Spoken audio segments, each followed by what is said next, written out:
oui. C'est une musique qui vous fait penser à un certain Dark Vador. C'est le cas, ça tombe bien.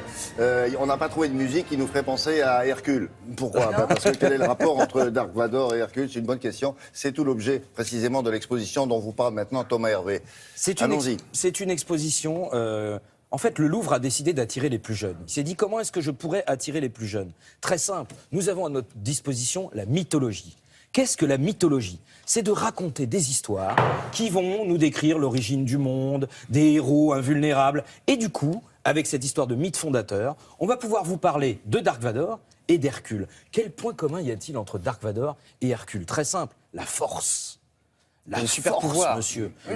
Surhumaine, décuplée. Alors, vous avez d'un côté Hercule avec les 12 travaux. Bon, ça, on le connaît. C'est Hercule à droite, là? Hercule à droite, voilà. Et vous avez de l'autre côté... Il n'y a pas Hercule partout, hein. Non, c'est sûr. Ouais.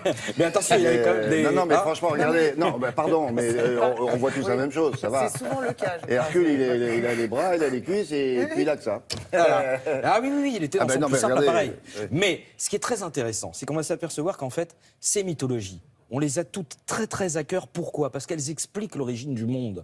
En fait, dès que l'homme a commencé à comprendre qu'il était mortel, il s'est dit, ah bon, bah alors donc ça va mal finir l'histoire. Ah, oui. donc il va falloir que je me raconte un peu des histoires à moi, des mythes, pour pouvoir expliquer d'où on vient, où on va. Et ce qui est très intéressant, c'est que les commissaires ont pris à chaque fois des mythes qui sont très anciens, comme par exemple la création des saisons, et ils les ont reliés avec des mythes contemporains. Et c'est tout le pari de cette exposition. Ça a l'air un peu...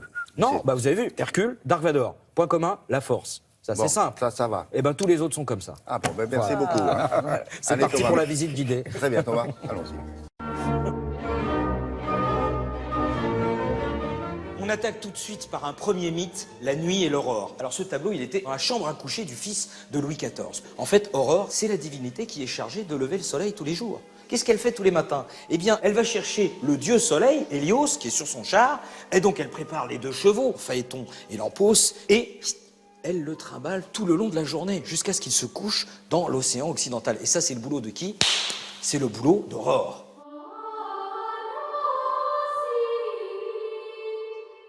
Autre figure mythologique un petit peu moins sympathique qu'Aurore, Circé. Circé, elle avait une baguette magique pour transformer les hommes en cochons. Et ça, ce n'est pas du goût d'Ulysse, son compagnon, qui l'attrape par les cheveux et puis qui la menace avec une épée, qui dit « tu vas lâcher tout de suite cette baguette magique ». Du coup, elle lâche sa baguette. Quand elle lâche sa baguette, le porc redevient homme. Voilà.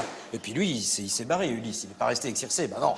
Il dit « oh non, moi je veux pas d'une femme qui va me changer en cochon ». Et du coup, le Guerchin, il fait ce tableau où on voit bien qu'elle boude. Bah oui, il s'est barré. Bah oui, mais tu changes les hommes en cochons aussi. Enfin, mettez-vous à la place d'Ulysse. Bah oui, on se retrouve avec une petite queue en tire-bouchon comme ça, un bide comme ça, on a l'air de rien. Hein? Bah voilà, faut comprendre.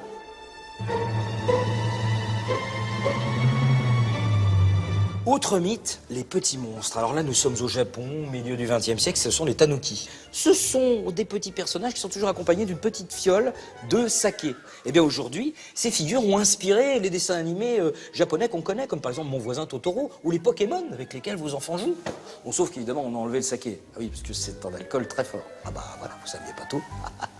Donc on a caché le saké. Cachez ce saké que je ne saurais voir.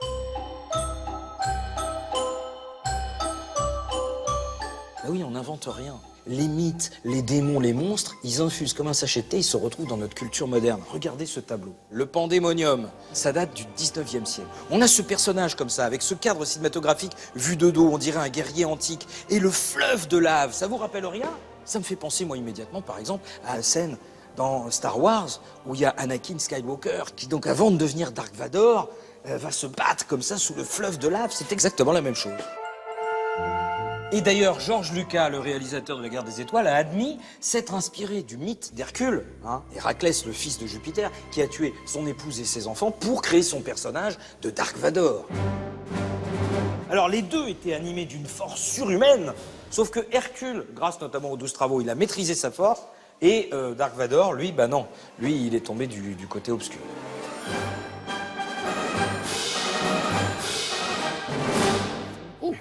Ah, ils ont même mis le masque. Ah bah bien oui, sûr, très bien. le casque Parfait. intégral. C'est Voilà. jusqu'à quand ça? Oh, vous avez du temps, c'est jusqu'au, je crois, Juillet. juillet 2016. Au musée du Louvre. Non, Je sais c'est que vous bien. avez du temps. Et surtout, Merci ça vous beaucoup. permettra de découvrir le musée du Louvre. Aussi. Merci, Thomas. À plus tard. L'actu plus...